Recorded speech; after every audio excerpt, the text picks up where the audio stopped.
shed. Here's my 1998 Schwinn Predator.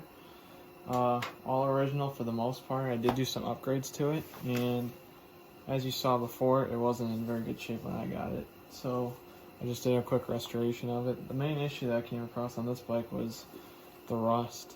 It wasn't very evident in the picture when I initially took, but this bike was covered in surface rust. It wasn't deep, but it was enough that it made it a bear.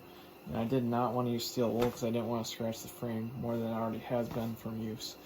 So I actually used some of this Naval Jelly Loctite rust dissolver. I can show you some of it. It's actually like pink. It's kind of weird. But yeah, I just sprayed that on, let it sit about 40-ish minutes, and then I just wiped it off with warm water and dried it. And I did about 4 coats of that, give or take, and then I used some 000 seal wool to be careful on the chrome just to get the excess off. And yeah, here she is. It's in pretty good shape now. But yeah, I did that, and then the other thing that I did up to this point was when I got it, the fork on the front did not move at all. It was locked up.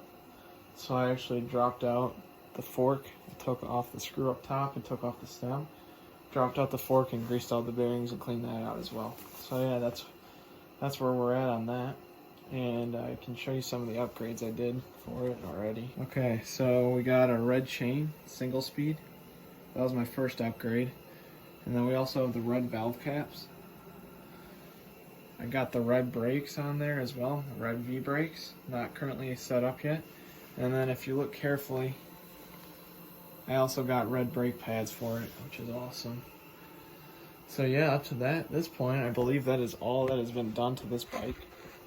So we're gonna finish it up here. We're gonna start. I got some red brake housing for the brake. So we're gonna start by setting the brakes up. So here we go.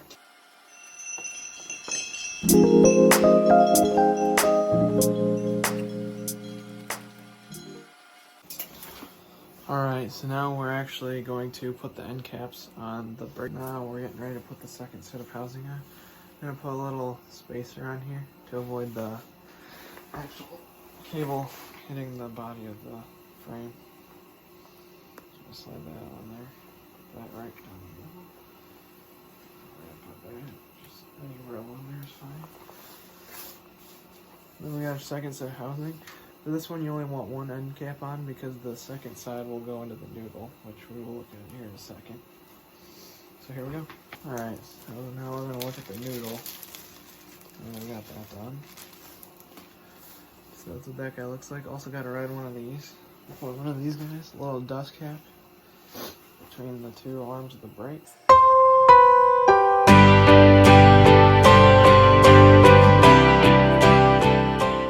Halfway in there a little bit, and then we're going to grease that up so it's easier to get out in the future in case someone wants to change the height of it. So I'm just going to use some Lucas Red and Tacky grease. Just going to do a little bit of that.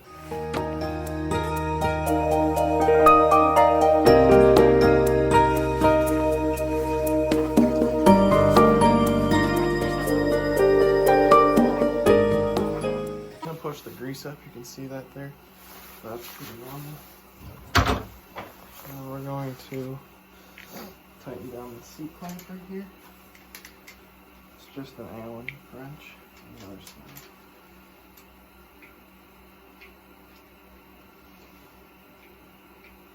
That's just going to tighten that seat down a little tighter. That's pretty straight.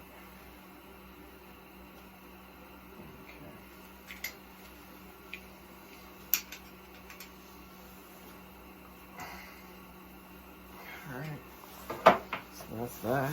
That's good to go. Wipe off that extra grease on there.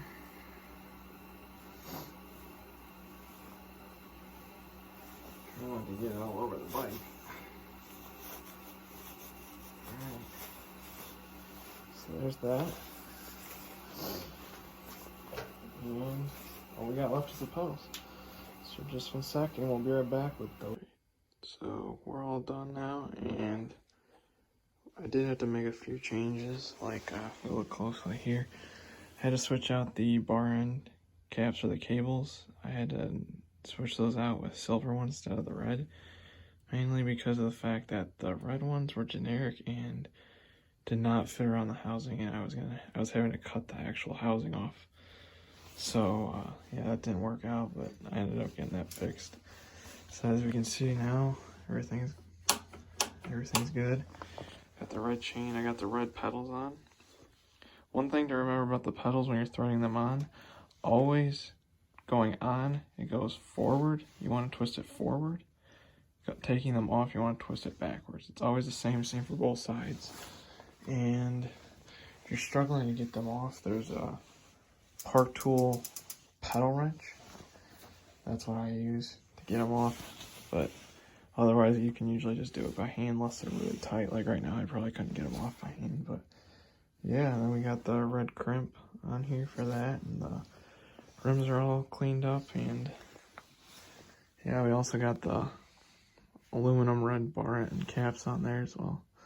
So that's the final product right there. A little chrome polish and a little elbow grease, and we got it back and going. So watching, and I'm gonna try to start posting more videos, so feel free to subscribe if you want to see more bike videos. And yeah, we got a couple more projects coming. I'm currently working on a 1983 Mini Goose, so that's up next. So stay tuned. Thanks for watching.